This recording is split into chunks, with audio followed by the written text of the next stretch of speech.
Buenos días, espectadores. El día de hoy presentaremos el proyecto de bacterias por la doctora Junet Meray Tapia Fernández. Presenta Gómez García Giovanna, Hernández Cortés Jesús Ediberto, Paredes Carrasco Fernando y Hernández Reyes Melanie Ciclali.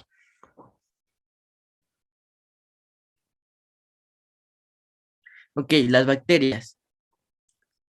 Las bacterias poseen una estructura relativamente simple. Son microorganismos procariotas, es decir, unos microorganismos unicelulares sencillos, sin membrana celular, mitocondrias, aparato de Golgi, ni retículo endoplasmático, que se producen por una reproducción asexual.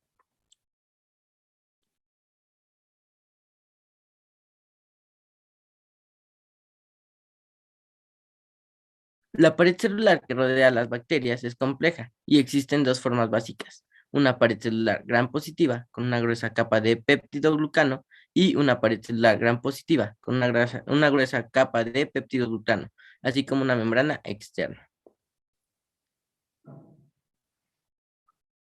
Aquí podemos ver cómo se compone la bacteria, que es con un citoplasma, un nucleoide, un ribosoma.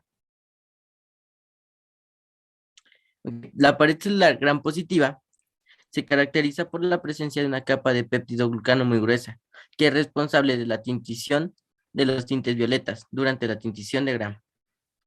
La mayoría de las bacterias tienen una pared celular que es químicamente Gram negativa. Este tipo de pared celular Gram negativa consta de tres estructuras: una membrana interna, una capa de péptidoglucano y una membrana externa. Como podemos ver en las dos imágenes, la primera que tenemos aquí es la membrana es la pared celular gram positiva y la segunda es la pared gram negativa.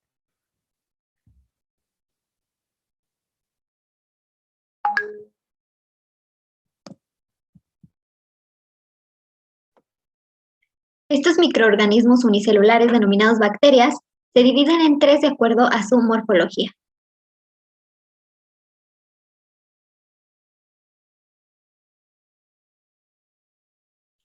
Los primeros son los cocos, los cuales son divididos en tres formas para su identificación.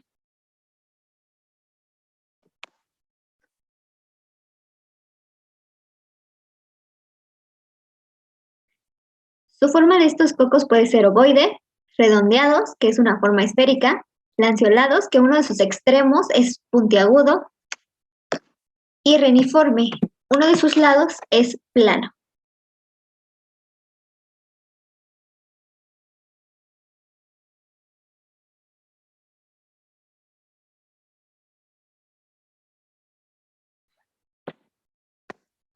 Estos depende del número de su agrupación, reciben un nombre. Para la agrupación de dos cocos se le denomina diplococos. Para el conjunto de 16 cocos en forma de un cubo son llamados arcinas. Por cada 4 cocos en unión se le denomina tetradas y estreptococos a la unión consecutiva de cocos en la formación de una cadena. Y por último los estafilococos, los cuales son racimos de dichos cocos.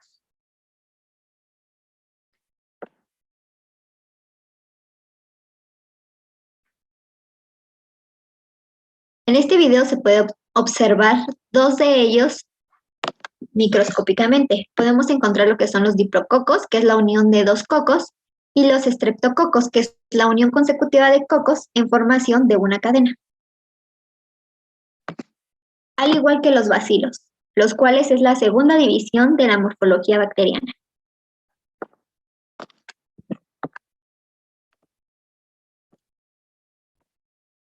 Estos bacilos son de forma alargada, pero en ocasiones esta forma alargada es un poco más corta.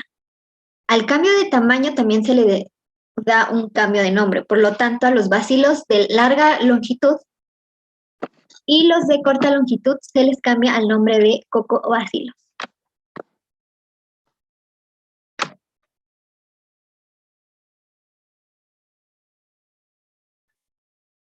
Los extremos de los bacilos pueden ser de distintas formas, como por ejemplo podemos encontrar de ángulos rectos, redondeados, afilados, de forma de masa y engrosados.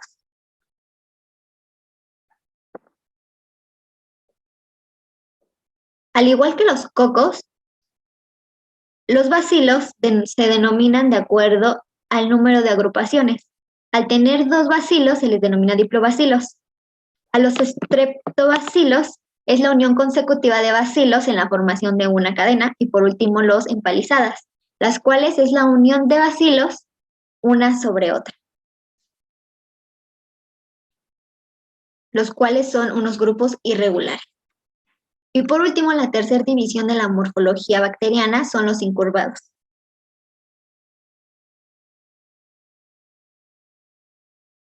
Los cuales son divididos a través de sus 3 formas distintas. Los primeros son los víbrios, los cuales tienen una forma como de una coma. Los segundos son los espirilos. Estos pues llegan a variar en un solo plano. Algunas veces llegan a ser rígidas. Y por los últimos son los esquiroquetas, las cuales estas son muy flexibles y llegan a tener demasiado movimiento. Bueno, la estructura de la bacteria está conformada por elementos bacterianos que se dividen en elementos obligados y elementos facultativos. Los elementos obligados conforman la pared celular bacteriana, la membrana citoplasmática, ribosomas, ADN bacteriano o nucleoide y plásmidos. La pared bacteriana es una estructura dinámica que recubre la membrana celular y mantiene la integridad de la célula. Como podemos ver aquí o observar, la gran positiva y la gran negativa conforman la pared celular bacteriana. Estas conforman de membrana citoplasmática, peptidoglucano, fosfolípido, proteína, ácido lipoteico, y la gran negativa conforma membrana interna, periplasma, membrana externa, fosfolípido, peptidoglucano, lipoproteínas y lipopolisacáridos.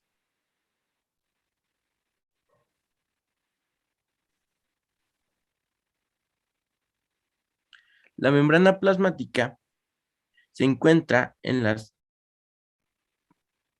membrana citoplasmática se encuentra en las células y se separa por su interior en medio exterior que la rodea. La membrana celular consiste en una bicapa, doble capa, lipídica que es semipermeable. Esta consta de membrana externa, región hidrofóbica, proteína, membrana interna, colesterol, proteína hélice alfa y cadenas de carbohidratos.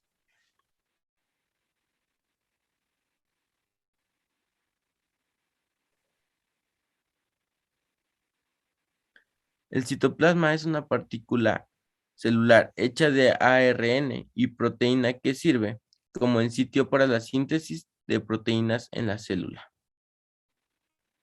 Los ribosomas contienen toda la información genética esencial para la vida de la bacteria. Esta es contenida en una única molécula de ácido desoxirribonucleico, ADN, de doble cadena y circular, cerrado por un enlace covalente. El ADN bacteriano son moléculas de ADN extracromosómico, generalmente circular, que se replican de manera autónoma y se transmiten independientemente del ADN cromosómico. En esta misma imagen podemos observar los plásmidos. Un plásmido es una pequeña molécula de ADN circular que a menudo se encuentra en las bacterias y otras células.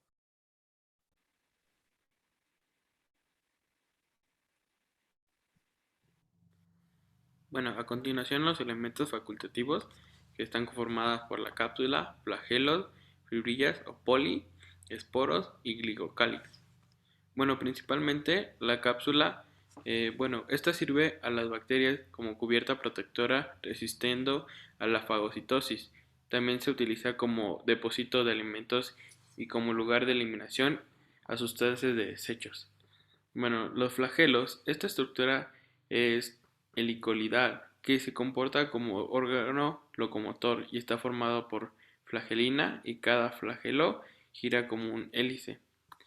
La poli, esta principalmente es un apéndice de proteína rígida más delgada que de un flagelo conformado por varias cadenas de una proteína llamada pilina, el esporo.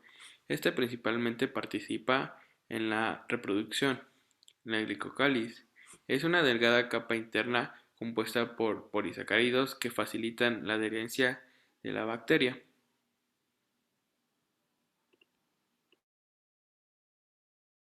A continuación hablaremos sobre la nutrición bacteriana. Nutrición es el nombre que se le da a la serie de procesos mediante los cuales un organismo obtiene del medio las sustancias necesarias para su desarrollo, tanto catabólicas como anabólicas. Asimismo, las bacterias también llevan a cabo la biosíntesis de nuevos compuestos celulares que requieren energía del medio ambiente.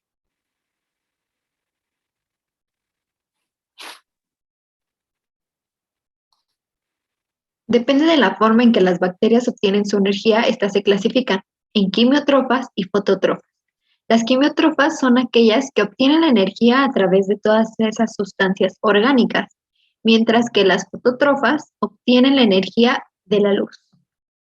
Pero esto se clasifica dependiendo de la ganancia energética que se obtenga. Su clasificación va de las litótrofas, las cuales estas se obtienen y requieren de sustancias inorgánicas como es el ácido sulfúrico, el azufre elemental y el amoníaco. Y su segunda clasificación, que son los organotrofas, las cuales son requeridas de los compuestos orgánicos. Como un ejemplo de ellos podrían ser los carbohidratos, los hidrocarburos, lípidos y proteínas. El proceso que le permite a las bacterias crecer se le denomina proceso biosintético, el cual se divide en dos grupos. Estos son por la utilización del carbono y se clasifican en autótrofas, que son las que crecen sintetizando sus materiales orgánicos a partir de sustancias inorgánicas tales como el CO2. Las heterótrofas, que es la fuente de carbono, es orgánica. Una de las más utilizadas es el monosacárido glucosa. Y las mixotrofas son aquellas que pueden pasar de estadios autóficos a heterotróficos, de viceversa, de acuerdo a las condiciones en que se encuentren.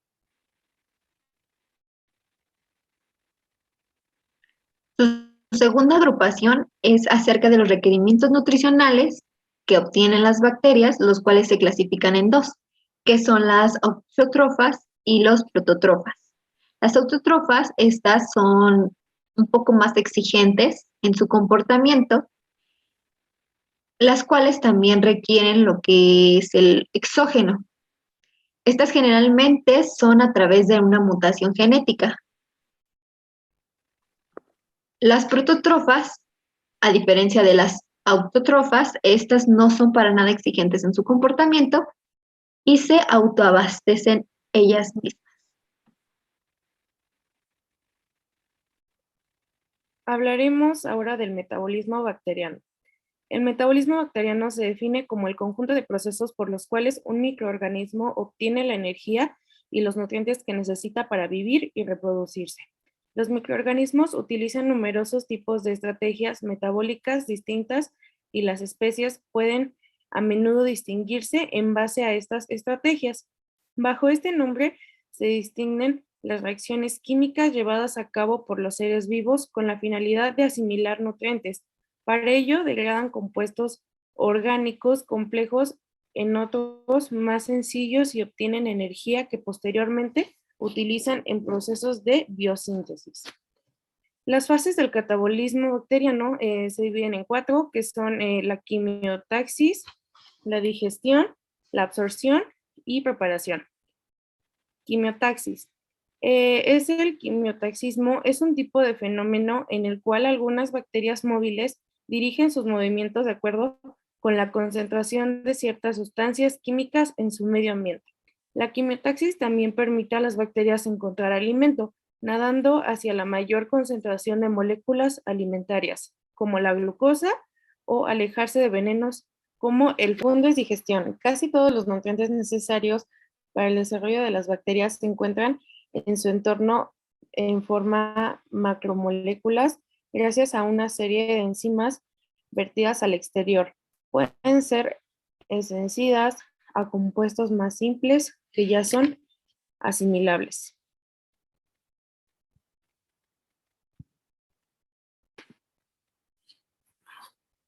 Absorción. Es el proceso por el que moléculas sencillas que surgieron mediante la digestión o que se encontraban como tales de forma natural en el entorno bacteriano, una vez salvada la barrera de pared celular, penetran en el citoplasma tras atravesar la membrana citoplasmática. Algunos de los mecanismos por los que dicho ingreso tiene lugar son la división, que son la división simple o pasiva. En esta no hay consumo de energía, se basa en el movimiento de moléculas o iones debido a una agitación térmica aleatoria desde una zona de concentración elevada a otra de baja concentración. La difusión por osmosis, tampoco hay consumo de energía. Este se refiere expresamente al movimiento de agua en relación con las concentraciones internas y externas de solutos. Y el transporte asociado o permeasas. Las permeasas son las proteínas embebidas en la membrana citoplasmática, cuya misión es mediante un cambio de conformación trasladar compuestos a través de ella sin que estos sufran ninguna modificación química. Se han identificado tres tipos de estas proteínas, las cuales son uniportadoras, semiportadoras y antiportadoras. La uniportadora es la que traslada una serie de sustancias de un lado al otro de la membrana. Las semiportadoras que transportan dos compuestos de la misma dirección y las antiportadoras que trasladan una sustancia en un sentido y otra en el opuesto. 4. Preparación.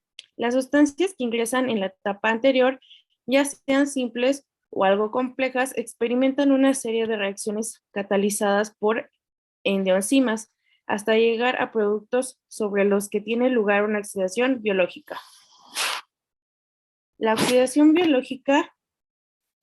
biológica es la separación de electrones de una molécula. Las reacciones de oxidación y reducción están siempre acopladas, es decir, cada una de las sustancias se oxida, otra es reducida simultáneamente.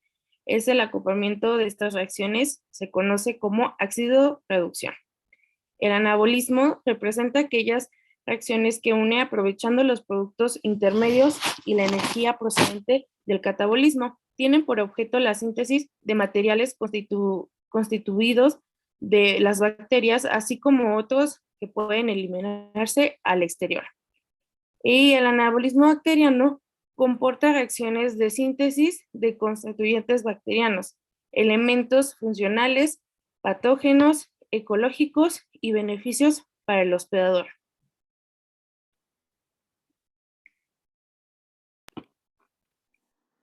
Bueno, por último, el crecimiento bacteriano. Principalmente esta es la división de una bacteria en dos células hijas, que es un proceso llamado fisión binaria.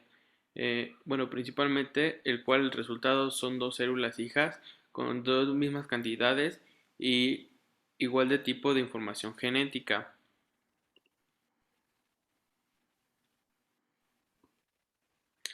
Bueno, a continuación en la siguiente imagen, estas células principalmente debe de estar en reposo la bacteria, como segundo paso la replicación del ADN y tercer paso es la división de la pared celular o invasión de la membrana citoplasmático como se ve en la imagen. La cuarta es la separación del ADN y por último es la separación de las células, es que estas conforman las células hijas y principalmente eh, es separada por la pared y la membrana.